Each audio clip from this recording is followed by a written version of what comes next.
Hello friends, welcome to my channel. This video is sponsored by Buy Mode mobile app. Get started by download Google Play or App Store.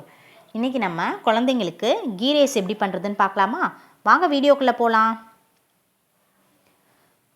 அதுக்கு ஒரு குக்கர்ல 1 tablespoon எண்ணெய், 1 tablespoon நெய் add பண்ணிக்கலாம். இப்போ இது நல்லா சூடாகட்டும். சூடானதும் கொஞ்சமாக சோம்பு ஆட் பண்ணியிருக்கேன்.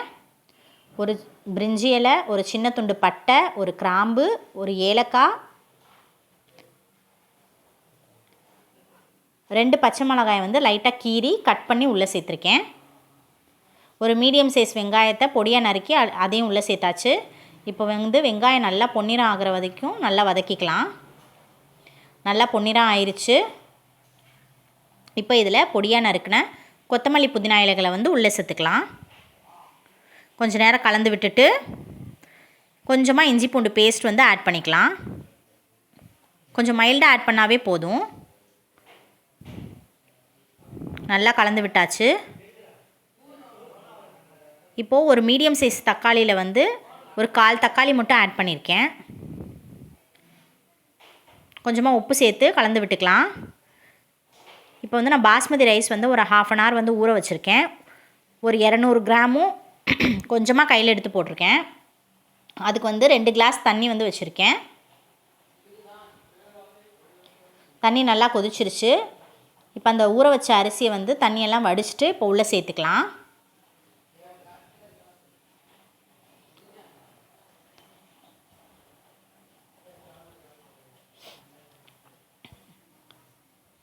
ரொம்ப நேரம் ஊற வைக்கணும்னு இல்லை, ஒரு 1/2 அன் ஹவர் ஊறினா போதும் பாஸ்மதி ரைஸ்.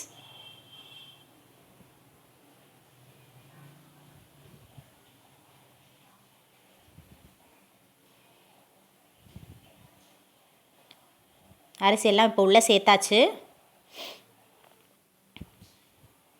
கொஞ்சம் நல்லா கொதி வரட்டும்.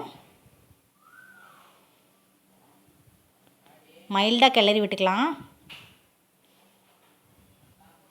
உப்பு சரி பார்த்துக்கலாம்.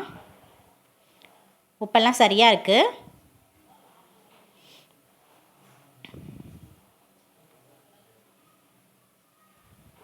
இப்போது கொஞ்சம் நல்லா கொதிச்சதுக்கப்புறம் குக்கர் மூடி கரெக்டாக ஒரே ஒரு விசில் மட்டும் வச்சு எடுத்துக்கலாம்.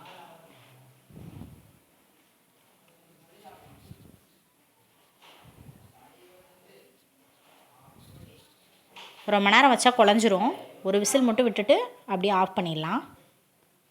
ஒரு 2 மினிட்ஸ் கழித்து ப்ரெஷரை ரிலீஸ் பண்ணி ஓப்பன் பண்ணி பார்க்கலாம். பாருங்கள், சூப்பராக தயாராகிடுச்சு கீ ரைஸ். வாங்க சாப்பிட்லாம். சேனலை சப்ஸ்கிரைப் பண்ணாதவங்க ப்ளீஸ் சப்ஸ்கிரைப் பண்ணிக்கோங்க. தேங்க்ஸ் ஃபார் வாட்சிங்.